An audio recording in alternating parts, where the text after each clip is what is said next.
আমরা এটার সাথে কখনো আপোষ স্যার করব হোক না। বৃষ্টি স্যার আমরা কৃষকের ছেলে আমাদের বৃষ্টিতে কিছু হবে না স্যার আপনারা এসিতে থাকেন এসিতে থাকেন আপনাদের ছেলে মেয়েদের আবার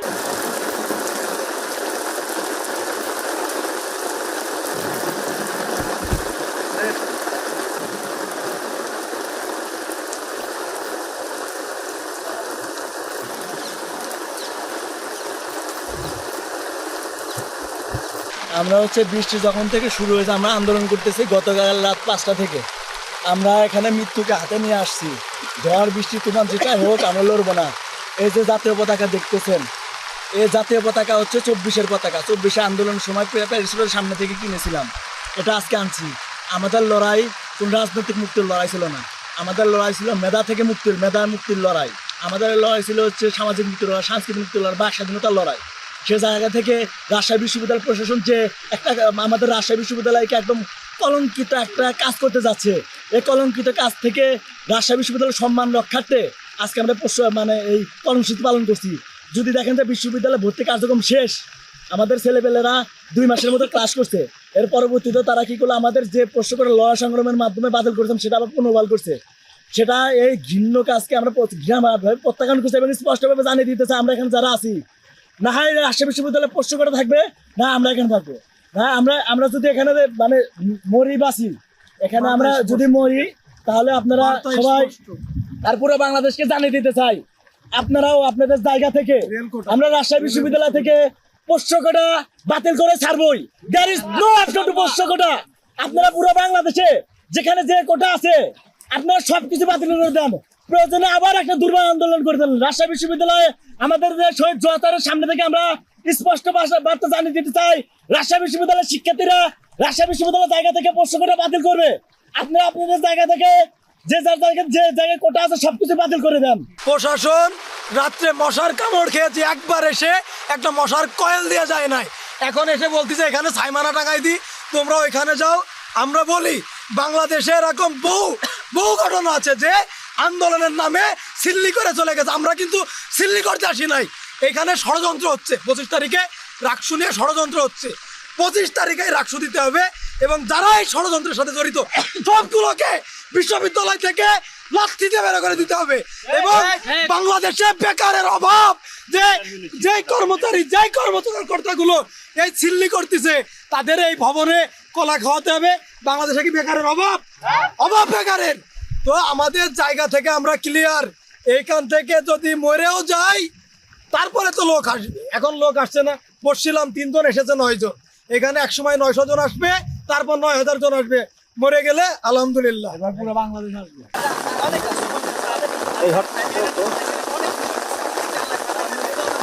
আমার ভাইরা গতকাল সন্ধ্যা 5টা থেকে বৃষ্টিতে ভিজে রোদে পুড়ছে, মশার কামড় খাইছে। আমি আজকে তাদের সাথে এই সকালে যোগদান করেছি কিছুক্ষণ আগে। প্রথমত আমি বলতে চাই, এই প্রশাসনের নামে প্রহসন আর কতদিন? আমরা যেখানে 65 নাম্বার ইনশিওর করার পরেও মন মতো সাবজেক্টে ভর্তি হতে পারে নাই, সেখানে বিশ্ববিদ্যালয়ের কর্মকর্তা কর্মচারী সন্তান হওয়ার জন্য প্রশ্ন কোটার কারণে তারা মাত্র 40 নাম্বার ইনশিওর করে ভার্সিটিতে পড়বে। তারা তাদের সন্তানদের নিয়ে কেন এত ইনসিকিউর ফিল করে? তাদের সন্তানদের প্রতি তাদের নিজস্ব আত্মবিশ্বাস নেই যে আমার সন্তান নিজ যোগ্যতায় ভার্সিটিতে একটা ভালো নাম্বার গেইন করতে পারবে, সিট পাবে। তাদের যদি এইভাবে ভিক্ষাবৃত্তি আর কতদিন, লেজুর বৃত্তি আর কতদিন চলবে? আমার ভাইরা কাল সারা রাত মশার কামড় খেয়েছে, সকাল থেকে রোদ্দুরে পুড়েছে।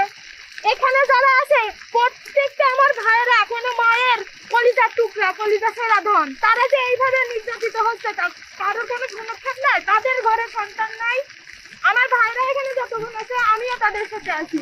হয় রাজশাহী বিশ্ববিদ্যালয়ে প্রশ্ন কোটা থাকবে, সারা বাংলাদেশ থেকে প্রশ্ন কোটা নির্মূল করা অপরিহার্য। এইভাবে প্রশাসনের নামে প্রহসন কোনোভাবে মেনে নেওয়া সম্ভব নয়। আমরা মানতে চাই না, মানবো না।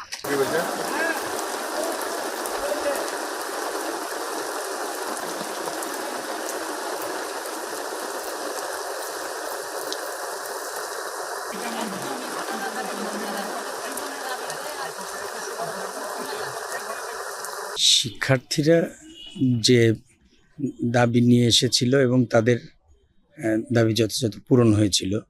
এখন বিশ্ববিদ্যালয়ের কিছু সংখ্যক শিক্ষক কর্মকর্তা কর্মচারী বা একটা তারা কমপ্লিট শাটডাউনের ঘোষণা দিয়েছে এই প্রেক্ষিতে। এখন বিশ্ববিদ্যালয় প্রশাসনের সামনে একদিকে প্রশাসনকে গতিশীল রাখা, সামনে কিন্তু জাতীয় নির্বাচনের একটা সময় ঘনিয়ে আসছে, আর রাকসুটা হচ্ছে যে আমাদের একদম হাতে। এখন এই সময় যদি রাকসু বন্ধ হয়ে যায়, এখন একটা সাব কমিটি করে দেওয়া হয়েছিল যে এই বিষয়টা নিয়ে তারা বিচার বিবেচনা করুক। এখন সাব কমিটি ওরা বলেছে যে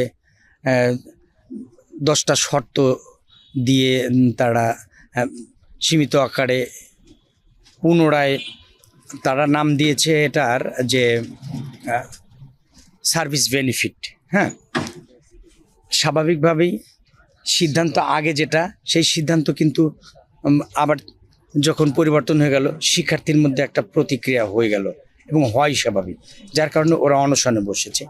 এখন প্রশাসনের বক্তব্য হলো যে যেহেতু একদিকে প্রশাসনিক গতিশীলতা রক্ষা করা, আরেকদিকে রাকসু নির্বাচন, এখন এই সময় কমপ্লিট শাটডাউনকে যদি আমরা ফেস করি তাহলে কোনোটাই এগোবে না।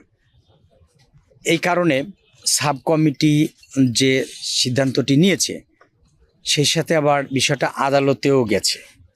এক্ষেত্রে আদালত যে সাব কমিটির সিদ্ধান্ত রাখবে এমন নয়, ঠিক কী সিদ্ধান্ত আসে সে পর্যন্ত আমাদের ছাত্রদের একটু অপেক্ষা করার জন্য বা ধৈর্য ধরার জন্য অনুরোধ করছি। ভিসি মহোদয়ের সাথে আমার এখনও সাক্ষাৎ হয়নি, তবে তিনি নিশ্চয়ই জানেন। আর আমি যে সংবাদটুকু পেয়েছি যে কোর্টের নির্দেশনা বিষয়টা, এইটা প্রশাসনের জন্য নিরাপদ সিদ্ধান্ত যাই আসুক, এবং হচ্ছে যে একটা শিক্ষার্থীদের জন্য, এবং প্রত্যেকেই আমরা যদি আদালত পর্যন্ত অপেক্ষা করি তাহলে সেটা একটা যৌক্তিক একটা জায়গায় দাঁড়ানো যায়। কারণ আমরা এখন যেদিকে সিদ্ধান্ত দেব, যেদিকেই আমাদের মত প্রকাশ করব, এখানে দুটো পক্ষ হয়ে গেছে, অসন্তোষের ব্যাপার আছে এবং শিক্ষার্থীদের খুব জোরালো দাবি আছে।